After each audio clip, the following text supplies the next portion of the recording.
मुल्तान सुल्तान की टीम को किसकी नजर लग गई? मुल्तान सुल्तान ने 2021 का टूर्नामेंट जीता, फिर मुल्तान सुल्तान की टीम पिछले साल फाइनल में पहुंची, उससे पहले फाइनल में लाहौर कलंदर्स ने उसको हराया। क्या मुल्तान सुल्तान में कॉम्बिनेशन क्या सही नहीं बन रहा? आप क्या समझते हैं उनकी खराब कारकर्दगी की वजह? उनकी कॉम्बिनेशन में कुछ प्रॉब्लम्स हैं और आज तो थोड़ा कंफ्यूज भी लगे। अगर हमने देखें टेक्निकली तौर पे वो कंफ्यूज लगे हैं वो सारे, क्योंकि बॉल किसको करना है, किसको किस वक्त बॉलिंग करनी चाहिए। फिर बहुत सारी जैसे उनकी फील्डिंग ने उनको लेट डाउन किया, कैचेस ऐसे ऐसे टाइम पे ड्रॉप हुए और उसके बाद बैटर्स ने उसको कैच किया। अगर मैं जाऊँ, मैं थोड़ी सी डिटेल रखी हुई है, जो 5.1 ओवर में शाही होप्स ने एक कैच छोड़ा कि वो नो बॉल हो गई थी और हारिस उस वक्त अराउंड कुछ खेल रहे थे 23 पे, नो बॉल हो गया। लेकिन ये कि और बॉलर थे जी उस वक्त आकिफ जावेद। उसके बाद अगर मैं उनकी 3 ओवर में 52 रन दिए हैं। उसके बाद दोबारा उनकी बॉल पे एक 8.4 ओवर पे फिर एक कैच ड्रॉप हुआ और कॉलिन कडमोर खेल रहे थे 38 रन पे और वही बॉलर थे उस्मान खान से एक कैच ड्रॉप हुआ। उसके बाद और वही वाली बात है कि 3 ओवर में उन्होंने कोई 50+ रन दिए हैं। उसके बाद अगर मैं थोड़ा आगे जाऊं तो फिर 16.4 ओवर पे फिर एक बड़ा क्रूशल कैच ड्रॉप हुआ जो कि माइकल ब्रेसवेल से हुआ। हालांकि बड़े अच्छे फील्डर है वो। और उस वक्त अब्दुल समद खेल रहे थे 13 रन पे। अगर मैं उनकी ग्रैंड टोटल की उनकी मैं बात करूं तो उन्होंने कुछ रन किए हुए 40 रन 14 बॉल पे और उबैद को जो है उबैद शाह को रन हुए 4 ओवर में 40। एंड द एंड में तो हम ये देख रहे होते हैं कि उबैद को भी रन हो गए, आकिफ जावेद को भी रन हो गए, लेकिन वजह फिर आज बाजू का था हमें नजर नहीं आ रही। तो ये वो जो कहते हैं ना कि ये रीजंस हैं जिसको आपने एड्रेस करना है। फिर एक और बात कि अगर मैं मुल्तान सुल्तान की बॉलिंग की बात करूं तो कंफ्यूज वहां फिर जो लीडर नजर आए कि किसको किस वक्त बॉलिंग करानी है। लेकिन आपने एक्टिव तो रहना है, आपकी प्रेजेंटेशन भी अच्छी होनी चाहिए, लेकिन जहन में आपको पता होना चाहिए कि अगर मिर्जा इकबाल बेग बैटिंग करने आए हैं तो वो कौन से बॉलर हैं कि जो इनके खिलाफ मुश्किल डाल सकते हैं। ठीक है, अगर मैं उस वक्त जिस तरह उन्होंने उसामा मीर से उसामा मीर से मैं उन्होंने बॉलिंग की है, जबकि अगर PSL की मैं बात करूं, अच्छा इस पे भी उस्मान खान पे भी बात करेंगे इस वक्त, इसकी बहुत जरूरी है इस पे बात करनी।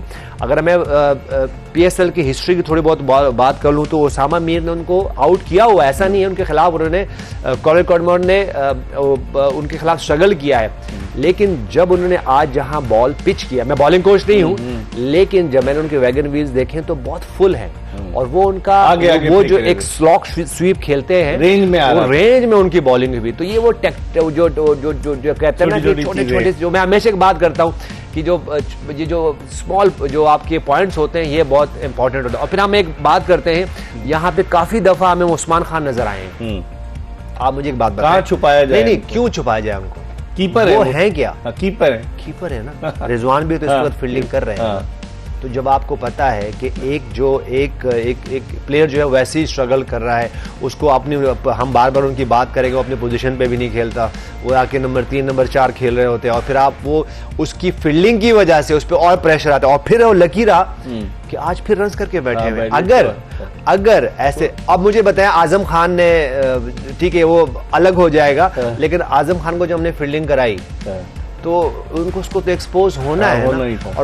और फिर क्या होता है, उसकी जो अपनी स्किल्स है उस पे भी इफेक्ट होता है। तो मेरे ख्याल से ये वो की पॉइंट्स हैं जो के एड्रेस होने वाले हैं। मैं रोजाना ये कहता हूँ ये एड्रेस होने वाले, आई होप के जल्दी से एड्रेस कर ले, नहीं ये ना हो मुल्तान सुल्तान जो प्ले ऑफ में भी नजर ठीक है। खुर्रम, बड़ी टेक्निकल बात की यूनुस ने कि तीसरा मैच हारी है मुल्तान सुल्तान, और वजह क्या है? ना रिजवान ओपनिंग छोड़ते हैं ना बाबर आजम की 3 इनिंग्स में 3 रन है टोटल, और आज 5 रन पर उनकी टीम के 2 खिलाड़ी आउट हो चुके थे, साइम अयूब जबरदस्त बैट्समैन और बाबर आजम, और उसके बावजूद 227 रन कर गए 7 विकेटों पर। रीजन क्या समझते हैं? क्या ओपनिंग कॉम्बिनेशन दोनों टीमों का दुरुस्त है, या आप समझते हैं, हालांकि ओपनर दोनों टीमों में मौजूद है, उधर उस्मान खान भी इनिंग्स ओपन करता है, इधर भी ओपनर मौजूद है, लेकिन क्या वजह क्या समझते हैं आप? सबसे पहले तो मैं शाही होप पे बात करूँ, ये इस मर्ज का मुझे समझ नहीं आ रहा है क्या वजह, ऐसी क्या वजह दोस्त है, पहले भी आपने इस पे मुझे समझ ये नहीं आ रहा कि ये क्यों खेल रहा है। उस्मान उसकी वजह से वन डाउन जा रहा है, कीपिंग में वो कैच छोड़ रहा है, सीधी पाँव के नीचे से उसने चौके करा दिए।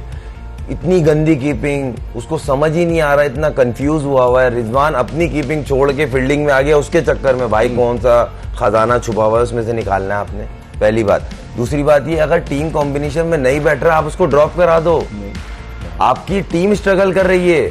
दूसरी बात ये कि जिस तरह आज स्टेप अप किया और हारिस ने जो काउंटर किया है मुल्तान सुल्तान की बॉलिंग को, जबकि शुरू में 2 आउट हो गए बाबर आजम, और जिस तरह साइम की एक होप है सर्किल, अगर साइम खेल जाता है तो मैच एक तरफ कर देता है। हारिस ने आते ही छक्का मार दिया, आती उसने जो एक इम्पैक्ट डाला, आती इम्पैक्ट डाला, उसके बाद सडन बैकफुट पे हुए वो लोग और एक पैनिक बटन दबाए और फिर कैचेस गिरना शुरू हो गए।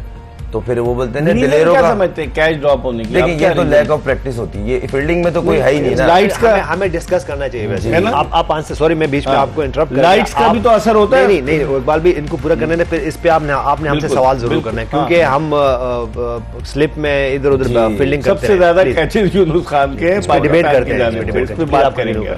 नहीं ये तो नाइट प्रैक्टिस, देखें अक्सरियत में जो कैचेस गिरे हैं ना वो नाइट मैचेस में गिरे, और बाउंड्री पे जो गए, ये तेज वाला तो चले ये अभी एक आध मैच में गया है, बाकी हाई कैच जितने ड्रॉप हुए हैं और किसी को जज नहीं हुआ, वो हमारे लोकल प्लेयर्स हों या तो ये लोग तो नाइट में अंडर लाइट्स प्रैक्टिस करते हैं ना, वहाँ कैचिंग की प्रैक्टिस नहीं करते। टूर्नामेंट स्टार्ट हुआ, इनको प्रैक्टिस कम मिलती है, मगर एज ए प्रोफेशनल ये रीजन नहीं है, और ये लेम स्किल। लेकिन ये धड़ाधड़ जो कैचेस, ये यही बोला, और एक टीम से नहीं है, दोनों तरफ से गिर रहे हैं, वो दूसरी टीम से भी गिरे हैं। मगर वही वाली बात है कि आपकी ये चीज मुस्तकिल हो रही है। 3 मैचों में आपके अगर टोटल करें 10 से ऊपर कैच गिर गए, सही, तो टीम तो हारेगी ना। फिर बैटिंग बॉलिंग में आप स्ट्रगल करें, सिवाय पहले मैच के जिस तरह का आपने बैटिंग पावर हाउस किया और इतने पहाड़ जैसे रन किया और वो चेस हो गए, वहां से आप एकदम झाग की तरह बैठ गए के खिलाफ। जी तो कहने का मकसद सिर्फ इतना सा है कि उम्मीद है कि मुल्तान सुल्तान के पास अभी काफी टाइम है, मैचेस हैं, मगर अपनी मिस्टेक्स को रिकवर करें, ठीक है, उनको आइडेंटिफाई करें, बैटिंग ऑर्डर में चेंजिंग्स करें, इवन बॉलिंग में चेंजिंग्स करें। ठीक है, 101 पे 8 अब तो तकरीबन खत्म हो रहा है, 227 का। लेकिन जो आप फील्डिंग की बात कर रहे थे, मैं दोबारा उस तरफ आता हूँ।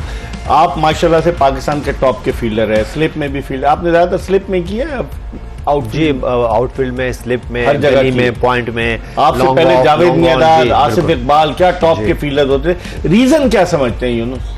देखिए एक तो चलो मैं समझता हूँ कि जैसे माइकल ब्रेसवेल से कैच ड्रॉप हो गया, और वो तो बहुत अच्छा फील्डर है। अब्दुल समद ने बड़ी जबरदस्त इनिंग उसके बाद खेली। उसके बाद अगर मैं एक और मैच की बात करूँ, फखर जमान का जेम्स विंस ने एक पहले ओवर में ही कैच छोड़ा और फखर जमान ने जबरदस्त इनिंग खेली।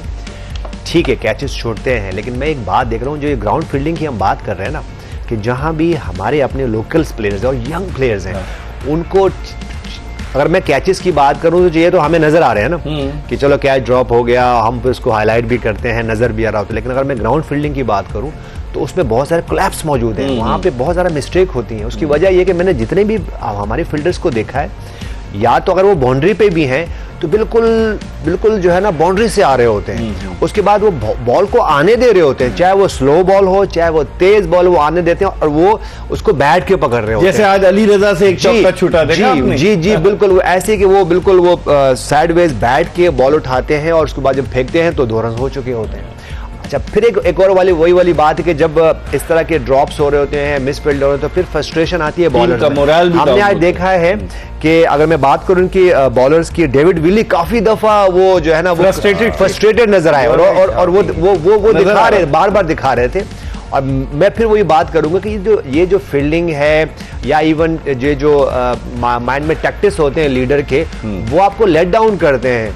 और ये इतने ज्यादा हाईलाइट तो नहीं हो रहे होते क्योंकि हम तो टाइम कम होता है, बैटिंग पे बॉल कर रहे होते हैं या बॉलिंग पे बात कर रहे होते हैं या टॉस जीत के उस पर बात कर रहे हो। लेकिन अगर आप हर मैच में देखोगे तो ये है, तो इसका अच्छा। और फिर दूसरी बात, ये जितने भी यंग प्लेयर्स हैं, कल भी हमने छोटी सी बात की थी कि ये जितने भी यंग प्लेयर्स हैं, अब तो अगर मैं बात करूं तो बहुत सारे कोचेस मौजूद हैं, बहुत सारे जो है मेंटोर्स मौजूद हैं, डोमेस्टिक बात कर रहा हूँ, और वहां पे पिक हुए हुए फील्डिंग कोच भी है, बॉलिंग कोच भी हैं, बड़े मेंटोर्स भी मौजूद हैं। तो फिर ये क्यों नहीं ये पॉइंट एड्रेस होते हैं? इसकी वजह ये कि इस पे बाज़-औक़ात हम मेरे ख्याल ये काम तो कर रहे होंगे लेकिन मेरे ख्याल इस पे ध्यान नहीं है। तो ये वो पॉइंट्स है जो कि आपने आपने अलर्ट रहना है और आपको जो यंग प्लेयर्स को ये बावर कराना है कि भाई फील्डिंग बहुत मस्त है। इस पर हम मजीद बात करेंगे फील्डिंग के हवाले से, जिस तरह यूनुस खान जिक्र कर रहे थे, लेकिन आपको बताते चले कि क्लियरमैन प्रेजेंट्स जोश जगा दे, powered by Telenor 4G and Hero detergents. हम एक ब्रेक की तरफ बढ़े और इस वक्त तकरीबन शिकस्त के दहाने पर पहुंची हुई है मुल्तान सुल्तान्स की टीम, वो टीम कि जो सबसे आखिर में PSL में शामिल हुई। पहले 5 टीमें थी, फिर छठी टीम मुल्तान सुल्तान्स की थी और उस टीम ने अच्छा परफॉर्म किया, चैंपियनशिप भी जीती। लेकिन आज क्या हो गया, इस पर बात करेंगे एक ब्रेक के बाद। Stay tune to Express news.